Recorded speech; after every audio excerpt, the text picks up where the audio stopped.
자, 그리고 제가 하나 말씀드릴 게 혹시나 3, 4학년 중에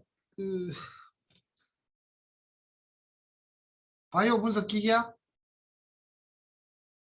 수업 듣는 학생들은 이 수업 마치고 나서 잠시만 남아주세요.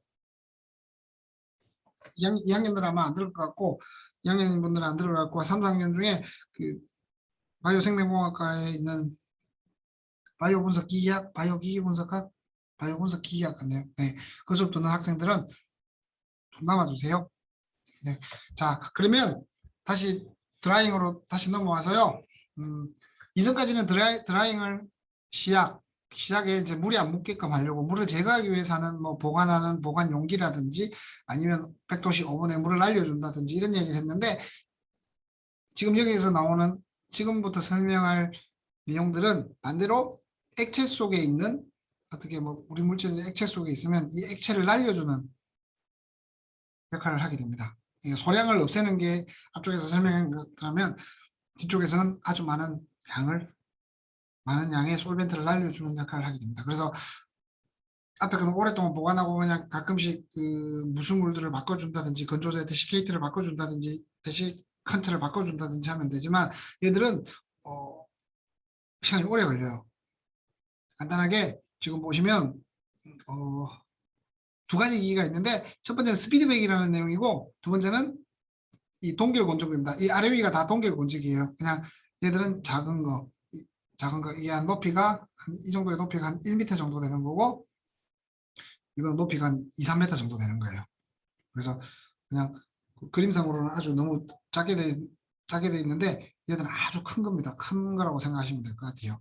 그래서 이 두 가지 차이가 뭐냐? 스피드백 같은 경우는 일단 기본적으로 안쪽에 여기다가 샘플을 두게 됩니다. 샘플 모터가 있고 이 샘플이 돌아가요. 모터에 의해서 돌아가요.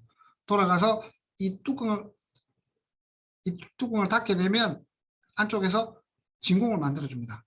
그리고 이 로터는 돌아가면서 그러면 로터가 돌아가면 원심력에 의해서 솔벤트들이 바깥쪽으로 안쪽으로 붙겠죠. 여기는 이제 에펜 튜브를 보통 넣는데 조그만 에펜 튜브를 넣는데 그 에펜 튜브에 있던 솔루션들이 바닥으로 붙게 되겠죠. 근데 압력이 아주 낮게 되니까 솔벤트들이 그 압력 차이에 의해서 조금씩 날아가는 거예요. 이해하시겠죠? 자, 다시 이제 이렇게 돌고 있어요. 근데 만약에 하나의 솔벤트만 이렇게 하나의 에펜 튜브만 이렇게 생각해 봅시다. 얘들 계속 이렇게 돌고 있어요. 계속 돌고 있는 상황에서 이렇게 이 에펜 튜브 앞에 솔루션이 이렇게 있는데 이 솔루션이 있고 솔루트가 이렇게 섞여 있어요. 근데 이쪽에 압력이 너무 낮아요. 압력이 뭐 예를 들면 여기는 1기압이라고 그러면 물 안에는 원래 1기압 비슷하게 되겠죠. 근데 바깥쪽에 이게 다 닫혀 있는 진공 상태로서 뭐 0.01기압 정도 되면 당연히 여기 있는 솔벤트들이 솔루트보다는 먼저 기화돼서 날아가겠죠. 그러한 형태로 해서 말리는 것들을 스피드백이라고 하는데 그럼 오른쪽에 보이는 이건 뭡니까? 라고 물어보는데 여기서 날라온 것들이 있지 않습니까? 날라온 솔벤트들이 여기가 아마 마이너스 80도 정도 돼요.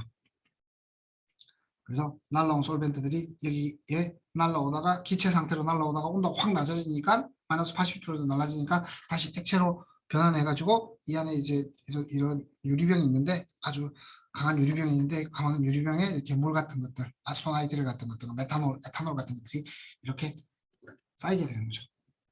이런 원리로 하는 게 스피드백이고 스피드백은 뭐 대단위로 하기보다는 여러분들 실험할 때 예를 들면 200마이크로리터, 500마이크로리터 정도를 말리는 데 사용한다고 생각하시면 돼요. 근데 동결 건조기 같은 경우는 이 사이즈 작은 것들은 다르겠지만 사이즈 큰 것들은 아주 많은 양들을 한 번에 드라이하는 거예요. 이 동결 건조기를 사용하는 게 뭐냐면 동결 건조기를 보면 수용액이나 다량의 수분을 함유한 재료를 동결시켜 감함으로써 얼음을 성화시켜 수분을 제거하여 건조하는 방법이라고 나와져 정의가 그렇게 돼요. 그러면 이걸 왜 사용하느냐? 그리고 이건 시간도 오래 걸려요. 이거 한 1ml 날리는데 한 6시간에서 12시간 정도 걸려요. 뭐 물 같은 경우는 오래 더 걸리겠지만 메탄올이나 에탄올 같은 게 휘발성이 세기 때문에 시간이 짧게 걸리고 얘들은 짧게는 3일, 길게는 뭐 2주까지도 해요. 근데 이렇게 오랫동안 왜 이런 형태를 하냐라고 이런 말리냐 그냥 뭐 이것처럼 이렇게 빠르게 돌려서 그냥 말려버리면 되지라고 하지만 이 동결건조를 주로 사용하는 이유는 뭐냐면 동결건조를 가장 많이 하는 게 단백질이에요. 단백질이 이렇게 만약에 안에 들어있다라고 하면 이 단백질의 구조를 잃지 않고 그대로 유지한 채로 물만 날릴 수 있는 방법이 이 방법이에요. 그래서 이 동결건조를 시간이 많이 걸리지만 오래도록 오랫동안 동결건조를 시켜서 물을 말리는 방법, 물을 말리는 이유가 단백질이 안에 있는 구조가 변하지 않게 하기 위해서 이런 것들을 많이 사용을 하게 됩니다. 그러니까 다시 말하면 이렇게 얼려줘요. 물을 얼려준 상황에서 물 얼려 있는 게 이렇게 날아가게끔 기화는 액체에서 기체로 가는 거죠. 성화는 고체에서 기체로 가는 거죠. 그래서 이 동결건조는 이 물이 얼려 있는 고체에서 기체로 가는 거라고 생각하시면 됩니다. 안에 있는 단백질이나 다른 물질들을 그대로 남겨두고 물이 고체에서 기체 상태로 성화해 나감으로써 단백질의 구조가 변하지 않고 그대로 말라 들어가는 상황이 되는 거죠. 네, 그렇게 하는 게 동결건조고 동결건조는 의약품 생산할 때 엄청나게 많이 사용됩니다. 제 마지막 단위로. 왜냐하면 여러분들 그 의약품을 그냥 물로 보관하면 물속에 보관하면 좋겠지만 물속에 보관하면 중간중간에 왔다 갔다 하면서 구조가 깨지고 약효가 떨어지는 경우가 엄청나게 많아요. 그래서 그 다음으로 사람들이 생각하는 게 뭐냐면 그러면 4도씨나 마이너스 20도씨 얼리면 되지 않냐 라고 얘기하는데 그것도 오래 못 가는 것들이 많아요. 그래서 동결건조를 하면 동결건조를 하게 되면 가장 오래 보관을 할 수가 있어요. 그래서 동결건조한 상태에서 옮겨서 뭐 의사 선생님이 식염수라는 것들을 섞으면 쉽게 주사를 할 수 있겠죠. 그러면 왜 그렇게 오래 보관해야 됩니까? 라고 얘기를 하면 예를 들어 셀토리온에서 어떤 항체 의약품을 만들었다. 그리고 얘들이 주로 지금 현재로서 뭐 우리나라뿐만 아니라 많이 사용되고 있지만 유럽의 노르웨이나 스웨덴에도 사용될 거잖아요. 그죠? 근데 거기까지 배달하는 시간도 있고 배달을 했다고 해서 바로 사용할 수 있는 게 아니잖아요. 우리가 만들어서 한 장 오세요가 아니라 보관하고 있다가 한 장 오면 주사하는 방식이기 때문에 오랫동안 약품의 효능을 변하지 않게 하면서 오랫동안 보관하는 것도 의약품 개발하는데 아주 중요한 부분이에요. 그래서 거기서 사용되는 오랫동안 구조를 잃지 않는다는 말은 약효를 잃지 않고 오랫동안 보관할 수 있게 하기 위해서 이런 동결 건조를 수행을 한다라고 생각하시면 돼요. 어떤 물질들은 동결 건조 안 하고 그냥 뭐 마이너스 20도씨에서 1년 보관해도 크게 문제 없는 약효가 변하지 않는 것들도 있어요. 근데 최근에 단백질의 사이즈가 커지고 항체 의약품들이 계속 팔리게 됨으로써 이런 동결 건조들이 많이 되어지고 있습니다. 다시 말하면 앞장에서 말했던 거는 시약에 물이 붙지 않게끔 하는 거고 뒤쪽에 말한 드라이 같은 경우는 물에 섞여 있는 단백질이나 물질을 그대로 두고 물을 날리는 역할의 드라잉이라고 약간 이름은 드라잉이라고 같지만 생각하는 그 목적이 두 개가 다르다라고 말씀을 드릴 수가 있습니다. 그리고 뭐 캘리브레이션 제가 뭐 이렇게 볼루메트릭 플라스크 같은 걸 이야기했잖아요. 이렇게 물을 채워두면 온도가 20도 있을 때라고 사람들이 정의를 해놨죠. 근데 만약에 온도가 높아지게 되면 25도씨가 되면 이 수용액도 평창할 거고 이 글라스웨어 또한 평창할 거잖아요. 근데 이 평창하는 비율에 대해서는 우리가 정확하게 알 수는 없어요. 현재로서는. 그래서 이걸 보정을 해줘야 된다는 얘기고 그 보정을 하는 걸 캘리브레이션이라고 생각하시면 돼요.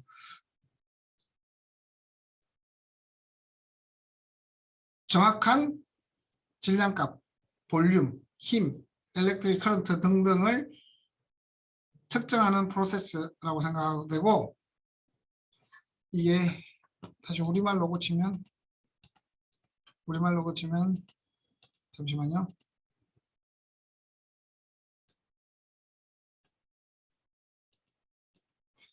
우리말로 고치면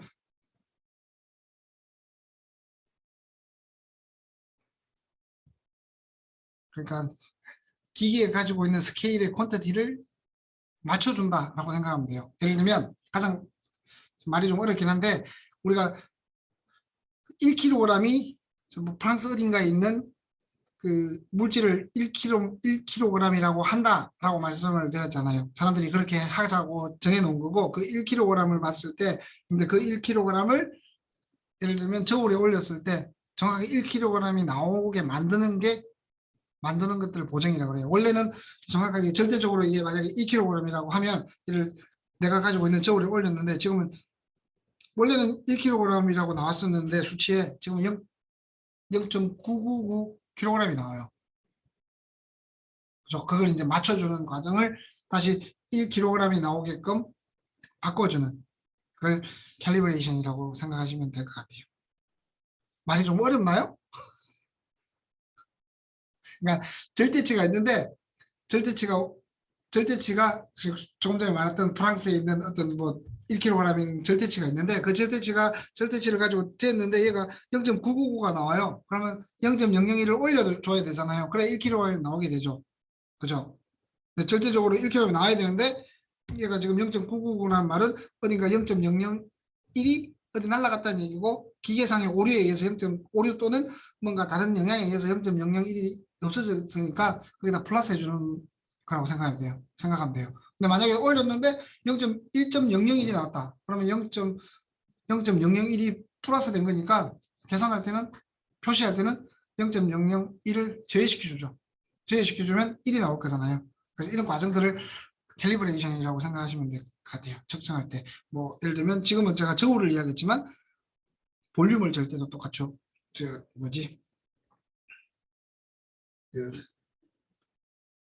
그 볼유메트릭 플라스크라든지 뭐 이런 것들을 글라스웨어 같은 것들을 똑같이 보정해서 그러면 교수님 이 무게는 정확하게 우리가 1kg이면 알 수 있겠는데 그럼 볼륨은 어떻게 합니까? 라고 하면 물의 덴시티를 가지고 합니다.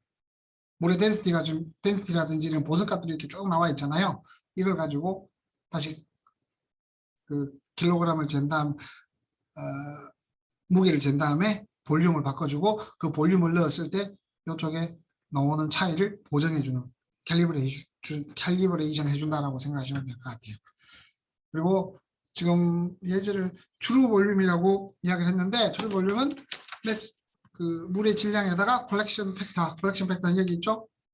이걸 콜렉션 팩터 이게 있습니다. 이걸 가지고 곱해주면 표 2-7에 나온 걸 곱해주면 콜렉션이 된다라고 말씀을 드릴 수가 있습니다. 온도에 따라서 이렇게 콜렉션 한다는 얘기예요. 잠시만요. 지금 45페이지에 45페이지에 농도를 한번 보면 자 실험실의 온도가 17도씨인 겨울에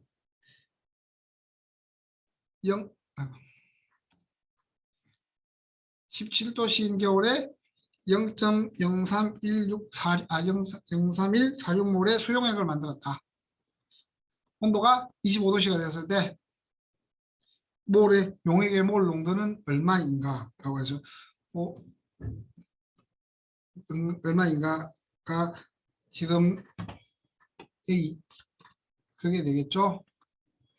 그러면 이걸 한번 계산을 해보면 지금 오른쪽에 보이는 이걸 가지고 계속 계산하면 돼요. 지금 D는 농도, D는 밀도, 농도잖아요. 그죠? 그러면 D가 지금 C 프라임이 17도시라고 하면 이게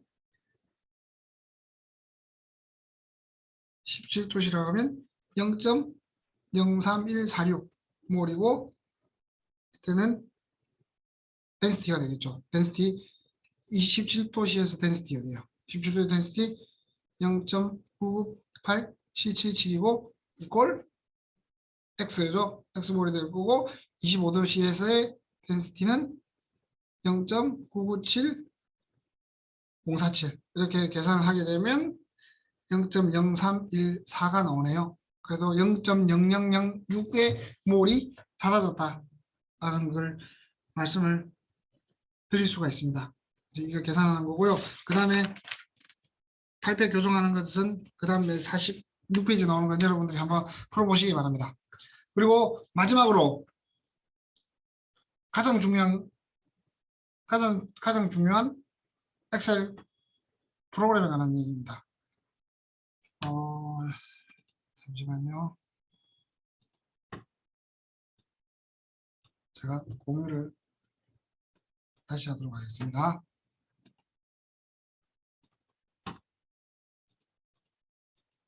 자, 지금 공유가 이렇게 되는데, 잠시만요. 여러분들 이건 다 아시죠? 혹시나 모르는 사람이 저보다 여러분들 더 잘 사용할 수 있을 것 같아서 그냥 간단하게 설명을 하고 넘어가도록 하겠습니다. 지금 문제에서는 켈빈 온도는 섭씨에다가 C제로가 273.15잖아요. 섭씨 마이너스 273.15가 절대 온도 0도이기 때문에 이렇게 더해주면 된다는 수식이 나오고요. 그리고 화씨는 우리는 거의 많이 사용하지 않는데 화씨는 도시를 화씨로 바꾸는 식은 이렇게 돼요. 걔들을 이제 다시 한번 계산을 해보면 다시 한번 이제 엑셀을 통해서 한다 그러면 여기가 섭씨 온도를 다 바꿔준다 그러고 여기는 이렇게 이 식을 그대로 넣어주면 되겠죠.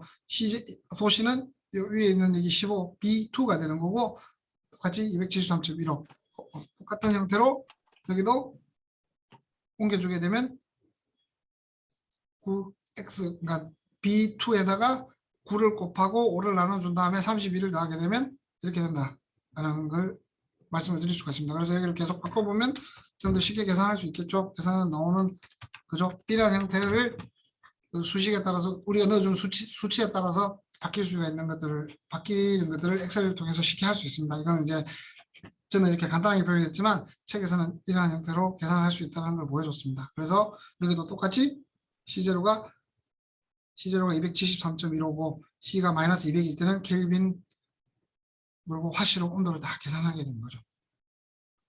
그리고 다음으로 넘어가면 그리고 이제 오퍼레이션 같은 걸 할 수 있습니다.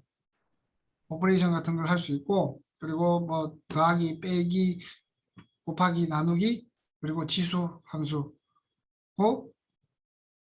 그리고 이제 이 엑셀 스프레드 시트 안에 넣을 수 있는 것은 이렇게 금방 보여준 것처럼 이꼴 뭔가 수식을 라벨을 할 수도 있고요. 그리고 숫자를 넣을 수도 있고요. 그리고 포뮬라를 넣을 수도 있습니다.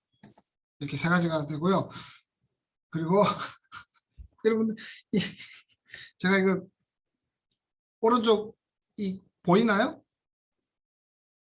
오른쪽 보이죠? 지금 이 얘기예요. 이 순서를 지키지 못한 이분 여러분들이 누군지는 잘 모를 거예요. 제가 하여튼 오래전 가수고 지금도 가수를 하는 걸로 알고 있어요. 그래서 이분이 어떤 예능 프로에 나와가지고 이런 문제가 나왔는데 지금 6인데 8을 했잖아요. 지금 이 사람은 2 더하기 2를 먼저 계산하는 거고 2 곱하기 2를 먼저 계산해야 되는데 2 더하기 2를 먼저 계산한 거죠. 그 얘기가 지금 여기 내놓은 거예요. 오퍼레이션 계산하는 순서가 첫 번째는 exponential 그 다음에 multiplication 그러니까 배수 나누기 곱셈 나누기를 그 다음에 더하기 빼기를 마지막으로 하는데 가로가 있으면 가로는 따로 한다. 가로 안에 있는 것들을 먼저 계산한다 라고 말씀을 드릴 수가 있습니다. 갑자기 이거 보다 보니까 이 유명한 짤이거든요. 그래서 이게 생각이 나서 찾아보니까 또 쉽게 찾을 수 있더라고요. 그래서 찾아가 넣어보니까 여러분들이 더 쉽게 이해할 수 있지 않을까 싶어서 이 그림을 가져다 놨습니다. 참고로 이 여성분이 여러분들은 잘 알지 모르겠지만 나는 가끔 눈물을 흘린다라는 글을 썼던 사람이에요. 여러분들 한번 보시면 나는 가끔 눈물을 흘린다 그러면 막 이상한 사진들이 많이 나올 건데 그걸 가장 최초로 쓰신 분이 이분이에요. 네, 아무튼 여담이고요. 그다음에 넘어가야 될 게 이제 이 스프레드시트 그러니까 엑셀이라 표현할게요. 여러분들이 다 엑셀을 사용할 테니까 엑셀 같은 경우는 이 수치를 대입하고 난 다음에 그래프를 그리기가 너무 좋은 거예요. 좋다라고 생각하시면 될 것 같아요. 그리고 나서 계산할 수 있고 지금 여기 나온 그래프 같은 경우는 물의 덴시티는 다음과 같은 형태로 달라져요. 만약 A0, A1, A2, A3는 안에 들어있는 수용 그 용질에 따라서 조금씩 달라지겠죠. 그래서 그 물의 덴시티를 계산하는 방법이 이렇게 되는데 만약에 A0, A1, A2, A3가 이렇게 주어지고 템퍼레처가 주어지면 덴시티를 이렇게 쉽게 계산을 할 수 있다는 거고 온도에 따라서 이렇게 보면 이렇게 되겠죠. 이게 다시 말하면 엑셀 같은 경우는 이렇게 수치를 넣어주고 표를 만든 다음에 그래프를 쉽게 만들 수 있다라고 생각하시면 될 것 같아요. 자, 그리고 제가 지금 처음으로 한 게 뭐냐면 오른쪽에 보면 지금 엑셀 시트 보여요? 오케이. 그러면 자, 기타 계산에서 여러분들 그 25명의 어떤 반에 25명의 키를 이렇게 조사를 했습니다. 조사를 한 다음에 뭐 보통 서메이션 필요 없겠지만 이걸 제가 다시 한번 해볼게요. 이 키의 전체 합은 그냥 썸하고 누른 다음에 이렇게 계산하면 바로 나오겠죠? 그죠? 여러분들 키를 다 보면 40m예요. 40m 59cm가 되고 그리고 에버리지 밸류는 에버리지 누른 다음에 쭉 누르게 되면 평균기는 162.36이 됩니다. 그리고 스탠다드 데비에이션은 쭉 하게 되면 7cm 정도의 스탠다드 데비에이션이 있다고 생각할 수 있습니다. 여러분, 그러니까 이 25명의 키의 부표는 평균이 162이고 그리고 대체적으로 플러스 마이너스 7cm 정도 왔다 갔다 하는 범위 안에 존재한다라고 말씀을 드릴 수가 있습니다. 그리고 두 번째는 차트를 그리고 여러분들 해야 될 차트를 그리고 그 다음에 추세선을 만드는 건데요. 아마 차트 그리는 것까지는 여러분 많이 해봤을 거고 추세선 그리는 거는 해본 학생들도 있고 안 해본 학생들도 있을 거예요. 그래서 이걸 한번 제가 데이터를 한번 만들어 봤는데 자 이제 농도에 따라서 어떤 UV 280 나노미터의 업소션 되는 인텐시티가 이렇게 나왔다라고 치면 그러면 X축을 컨센트레이션 오른쪽 그 Y축을 UV 인텐시티라고 하면 여기서 저는 주로 이렇게 점형으로 그리고 그런 다음에 데이터를 바꿔주게 되겠죠. X축은 이렇게 되고 이러면 그냥 UV 280이라고 할게요. 그러면 이렇게 되겠죠. 확인하고 그런 다음에 이제 이게 그래프가 그렇죠. 농도에 따른 인텐시티가 이렇게 나왔죠. 그런 다음에 클릭한 다음에 오른쪽 클릭하게 되면 이게 추세선 추가가 있어요. 추세선 추가가 있는데 이 밑에 것만 사용하면 돼요. 뭐 일단 선형이니까 선형 지수로고 아마 거의 대부분 여러분 선형을 사용할 거예요. 선형을 사용하고 수식 R제곱을 누르면 이런 수치가 나와요. 근데 만약에 절편을 누르잖아요. 절편을 누르게 되면 이건 뭐냐면 절편을 0으로 고정하라는 의미예요. 그죠? 절편을 고정하지 않으면 이 절편이 마이너스 0.0004가 나오는데 절편을 0으로 고정하고 계산을 하라 아니면 절편을 1로 고정하고 계산해라 뭐 이런 형태이기 때문에 이거는 빼도 돼요. 지금 현재로서는. 근데 가끔씩 절편을 고정하고 사용해야 될 경우도 생길 거예요. 그래서 이렇게 하면 이러한 형태가 나와요. 이 말은 무슨 말이냐면 여러분들이 농도와 UV 업소션 오늘 실험한 UV 실험한 결과와 농도의 관계는 이렇게 돼요. 대신 이러한 형태의 수식으로 나타낼 수 있고 그리고 R 제곱값은 뭐냐면 1이 되면 완벽하게 이 라인상의 모든 수치들이 다 올라와 있다고 생각하시면 돼요. 대신 보통 R 제곱값이 0.99가 넘으면 아주 훌륭한 데이터가 에러가 별로 없는 데이터라고 생각을 해요. 근데 이 수식을 가지고 뭐라고 생각할 수 있냐고 하면 그래서 오케이 그런 다음에 내가 미지의 언논 샘플을 예를 들면 언논 샘플에 같이 이 실험을 하고 나서 농도를 알고 있는 거랑 알고 있는 걸 통해서 UV 280을 쭉 데이터를 얻어가지고 이런 그래프까지 그렸어요. 그런 다음에 unknown 샘플 1, 2, 잠시만요. unknown 샘플 A, B, C를 측정을 해보니까 UV280이 다음과 같이 나와요. 0.25, 0.878, 1.42가 나왔다 하면 얘들의 농도도 쉽게 구할 수 있어요. 이걸 가지고 역으로 이걸 제가 그 정량하는 그 캘리브레이션 커브, 이게 캘리브레이션 커브잖아요. 다시 말하면 캘리브레이션 커브 하는 것들에 대해서 설명할 때 말씀을 드렸습니다. 그러면 다시 계산을 해보면 콜 이거는 y잖아요. 그죠? y 이거 플러스 0. 마이너스 0.0004니까 플러스가 되겠죠. 0.0004 됐고 여기다가 나누기 0.01 하면 다음과 같이 되는 거죠. A 안에 들어있는 단백질의 농도는 25.04mg per ml, B는 78.04, 그리고 C는 142.04라고 나온다고 역으로 추정할 수 있어요. 그래서 이게 추세선을 그리고 추세선을 그린 이유가 이거예요. unknown, 알 수 없는. 우리는 지금 이게 측정하고 계산한 값이잖아요. 그죠? calculation 된 값이잖아요. 그죠? 근데 똑같이 알고 있는 농도를 가지고 UV28, 280을 측정한 다음에 추세선을 그리고 unknown 물질 세 가지로 측정해 보니 이러한 결과가 나왔고 다시 UV280의 인텐시티가 이렇게 나왔으니 다시 역추적을 하면 이런 형태로 해서 농도를 알 수 있다는 의미입니다. 됐죠? 아마 여러분도 뭔지 뭔 말인지 모르겠다고 생각하실 수도 있는데 이 이야기는 계속적으로 나올 거예요. 그래서 그냥 스탠다드 커브를 그리고 스탠다드 커브를 알고 있는 데이터를 농도를 가지고 그리고 언론 물질을 측정했을 때 언론 물질과 언론 물질에 나온 데이터와 스탠다드 커브를 통해서 이 언론 물질의 농도를 알 수 있다라는 것까지만 확인하면 돼요. 그리고 가서 이제 이거는 계속적으로 여러분들한테 주지하고 계속적으로 문제를 풀어보라고 이야기할 겁니다. 자, 제가 여러분들의 몸무게는 아니고 25명의 몸무게로 조사하니까 이렇게 나왔고 서메이션, 에버리지, 스탠다드 데비에이션 이거는 뺄게요. 여러분들 다 잘할 수 있을 거예요.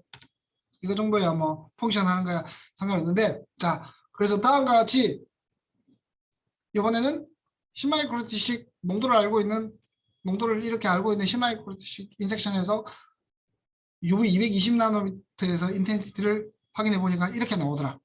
그러면 똑같이 한번 그려보세요. 똑같이 한번 그려보시고 제가 그러면 샘플 A, B, C를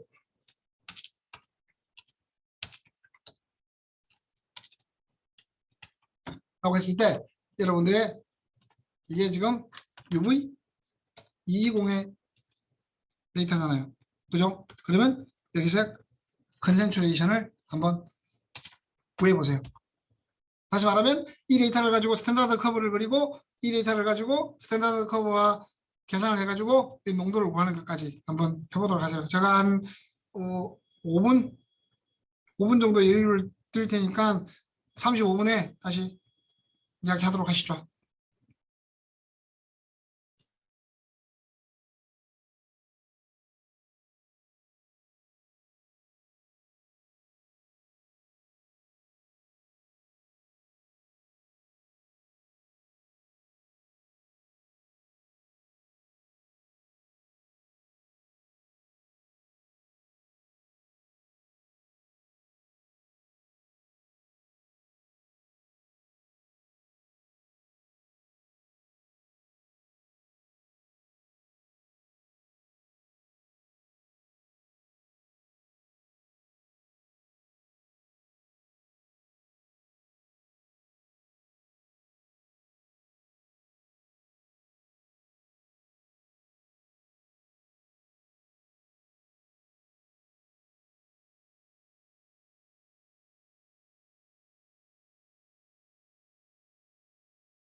자, 여러분들 다 풀어보셨죠? 그러면 제가 다시 한번 풀어볼게요. 자, 보시면 X축을 컨센트레이션, 아까 스탠다드 커브에 스탠다드 커브를 그리는 건데 스탠다드 커브의 X축은 항상 우리가 알고 있는 스타트한 거예요. 지금 우리가 알고 있는 스타트한 거는 농도죠. 그리고 Y축은 그걸 가지고 측정된 결과, 인텐시티 또는 뭐 여러 가지 뭐 다른 것들에 나온 인텐시티가 되겠죠. 그게 Y축이 됩니다. 그럼 이걸 X축, 이게 Y축이 되겠죠. Y축을 가지고 그래프를 이렇게 그리게 되면 그리고 나서 데이터를 선택해주고 X축, 그죠? 그리고 Y축은 그냥 220을 할게요. 220나노미터 확인 누르면 되죠. 그 다음에 이 포인트를 클릭하고 오른쪽을 누르게 되면 주세선추가 아래 두 개만 눌러주면 된다 그랬죠. 그러면 이렇게 나오죠. 조금 전보다 정확도는 떨어지죠. 조금 전에는 0.9999였는데 지금은 0.9998 정도인데 이 정도만 해도 거의 뭐 완벽한 데이터라고 생각하시면 돼요. 대신 이제 여기서 이 데이터가 나왔고 잠시만요. 얘들을 수치를 한번 키워봅시다. 오케이. 수치를 이렇게 키웠습니다. 그럼 자 이거는 Y축이었죠. 지금 Y축. 이거는 지금 X축이 농도인데 우리가 결국에 알고 싶어 하는 거는 언노운 물질 ABC의 X축, 즉 농도잖아요. 역으로. 그래서 다시 계산을 해보면 equal Y축의 값 Y 빼기 0.0029 가로 닫고 나누기 0.0099 하게 되면 다음과 같은 수식이 나오게 되겠죠. A는 농도가 1.73 정도, 73mg/ml 정도, B는 5.8 정도, 그리고 C는 125 정도의 125mg/ml 정도의 농도를 가진다라고 실험을 통해서 확인했다라고 생각할 수 있는 거죠. 그래서 여러분들한테 지금 뭐 다른 것들이야 여러분들이 그 엑셀 사용하는 거는 저보다 더 잘할 것 같고 만약에 혹시나 엑셀이 익숙치 않으면 많이 공부해 두세요. 제가 제 경험상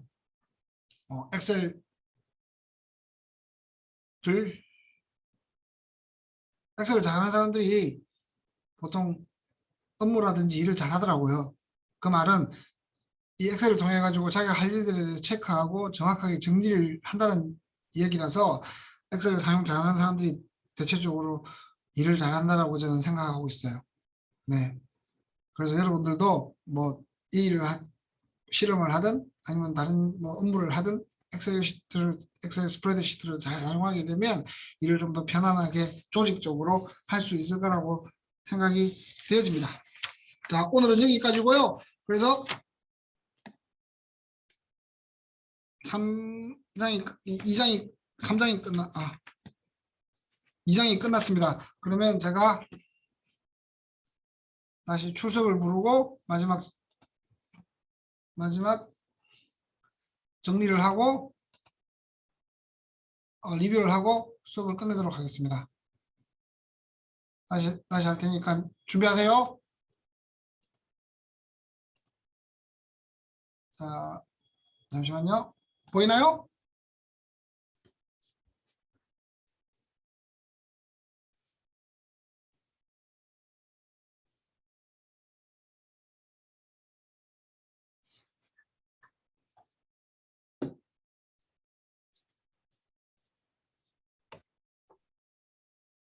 교수님, 네, 아까 수업 시작 전에 말씀드렸던 정진경인데 조회할 자료가 안 나와서요. 네, 알겠습니다. 감사합니다. 네.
여러분들 제가 출석은 3번 정도까지는 상관없다라고 말씀을 드렸었죠. 몇 번이라고 그랬나요? 3번이라고 그랬죠. 그 사이 이야기가 없으니까 크게 자기가 봐서 3번 넘지 않게끔만 안 빠지면 될 거예요. 그러면 다 출석 점수는 다 만점이 될 테니까 크게 걱정 안 하셔도 되고, 자 그러면 오늘 배웠던 내용을 한번 리뷰를 해보도록 할게요. 오늘 배웠던 내용은 크게 뭐 계산하거나 그런 거라기보다는 첫 번째는 우리가 실험실 안전에 대해서 했죠. 그죠? 뭐 그거를 쓴다든지 롱팬츠 입고 뭐 이런 얘기들을 쭉 했었고요. 그리고 두 번째는 랩 노트북 실험 됐죠. 그러면서 제가 했던 게 이게 뭐 특허 분쟁에서 아주 중요한 가장 기본적인 기초 판단은 가장 기본적인 자료가 된다고 그랬고, 뭔가 컴플리트한 센텐스로 적어야 되고, 그리고 마지막으로는 파일이 어디 있는지, 결과 파일이 어디 있는지 잘 적어놔야 된다는 얘기를 했었고요. 그리고 저울에 대해서 이야기했죠. 저울은 어찌 보면 실험하기 시작 샘플을 만드는 가장 기초적인 스타트 포인트가 된다 라고 말씀을 드렸고, 그거야 뭐 여러분들이 특별히 알아야 될 내용보다는 어떻게 작동하는지 원리 정도만 알면 될 것 같아요. 뭐그 구조, 큰 구조라기보다는 어떤 물질을 올려놨을 때 그 무게에 의해서 피에조 엘렉트릭 머티리얼이 앞전 머티리얼이 커런트를 발생시키고 그 커런트에 따라서 질량을 구할 수 있다. 그런 게 전자저울의 그거라고 그랬습니다. 그리고 4번 뷰렛 요새는 많이 사용하지 않지만 여러분들 다 볼 수 있을 것이고, 볼루메트릭 플라스크에 대해서 이야기했습니다. 이렇게 호리병처럼 생긴 거죠. 그래서 이렇게 하면 뭐 500ml 또는 1리터 뭐 이렇게 해가지고 사용을 한다라고 얘기를 했고, 그리고 6번째는 파이펫을 이야기했습니다. 파이펫 또는 주사기 시린지도 이야기했는데, 시린지는 뭐 크게 파이펫하고 비슷한 내용이니까 문제 없고, 그리고 제가 파이펫 설명할 때 뭐 예전에 사용하던 이렇게 생긴 거 보여드렸죠. 그죠? 여기 누르는 게 있고, 여기 또 누르는 게 있고, 막 여기 당겨 올리고 다시 채워진 거 내리고 하는 뭐 정확한 동작은 어떻게 되는지 모르겠지만 이걸 설명했지만, 최근에는 마이크로 파이펫을 이용하거나 아니면 전기식 파이펫을 사용한다라고 말씀을 드렸죠. 그죠? 그래서 크게 뭐 이걸 이해하거나 그러기보다는 눈금을 메니스커스에서 정확히 읽는 정도까지만 알고 있으면 크게 문제 없고, 마이크로 파이펫은 보통 1마이크로리터에서 1000마이크로리터를 사용하는데, 화이트 팁, 옐로우 팁, 블루 팁으로 나눠서 사용한다라고 했고, 얘들을 팁을 계속적으로 그러니까 일회용을 사용하는 이유가 오염을 방지하기 위해서 주로 사용한다라고 말씀을 드렸습니다. 그리고 여기 이야기하면서 연속 물킴에 대해서 이야기했고, 한 번에 1몰에서 0.001몰로 가면 오차가 생길 가능성이 높으니 1몰에서 뭐 예를 들면 0.1몰로 갔다가 0.05몰로 갔다가 다시 0.001몰로 가는 뭐 이런 형태의 연속적으로 하는 게 오차를 더 줄일 수 있다고 말씀을 드렸습니다. 그리고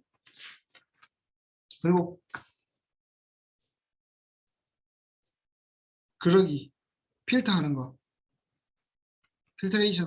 필터레이션 같은 경우는 두 가지로 생각할 수 있다고 그랬죠. 하나는 뭐 화학을 주로 하는 사람들이 생각하는 침전물, 그러니까 필터에 걸러지고 나고 남아있는 것들을 중요시하거나, 아니면 이게 필터레이트를 중요시하거나, 근데 바이올로지를 하는 사람들은 주로 이걸 중요시하고, 뭐 화학하는 사람들은 이것도 중요시하고 이것도 중요시하는 상황이라고 말씀을 드렸습니다. 예를 들면 이 위에 걸 중요시하는 경우는 뭐 금에다가 예를 들면 금에다가 EDTA를 붙였는데 얘가 중요하니까 다른 물질들은 없애고 얘만 받겠다 하면 이렇게 필터를 하게 되고, 보통 우리가 그 필터레이션 하는 것들은 셀을 키울 때 사용하는 물이라든지 배지라든지 이런 것들을 필터레이션을 사용하는데, 그 이전에 혹시나 이콜라이들이 남아서 오염을 일으키거나 하는 걸 방지하기 위해서 필터레이션을 하고 걸러진 필터레이트를 사용을 한다라고 말씀을 드렸습니다. 그리고 8번은 드라잉도 두 개가 있었죠.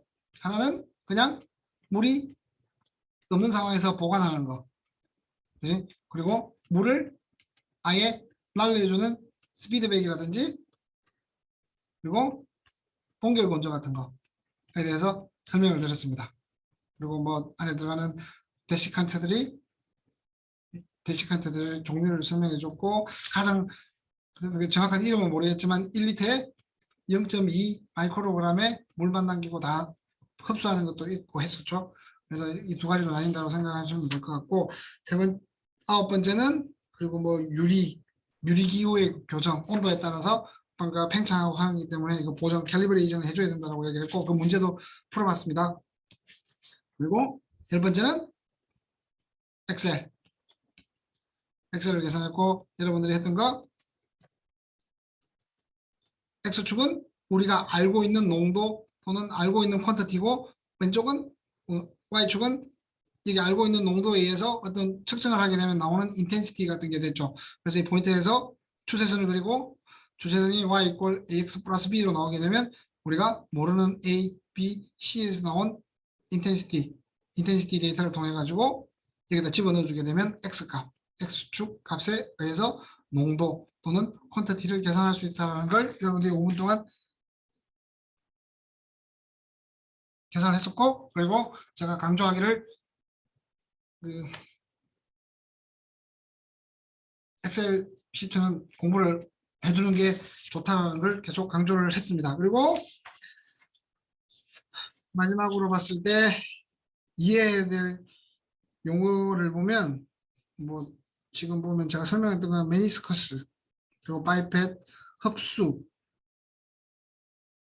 협착에 대해서 제가 또 구분해야 된다고 설명을 드렸죠. 그거는 뭐 말 안 해도 잘 아실 거고 캘리브레이션 그리고 뷰렛 뭐 등등이 있습니다. 자, 오늘 수업은 여기서 마치고요. 혹시나 질문이 있으신 분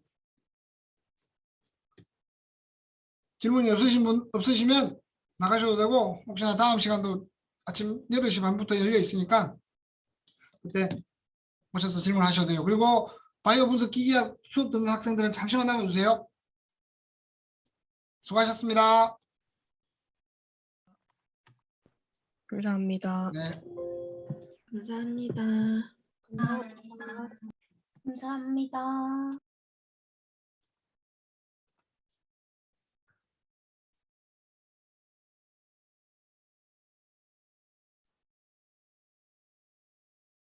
어?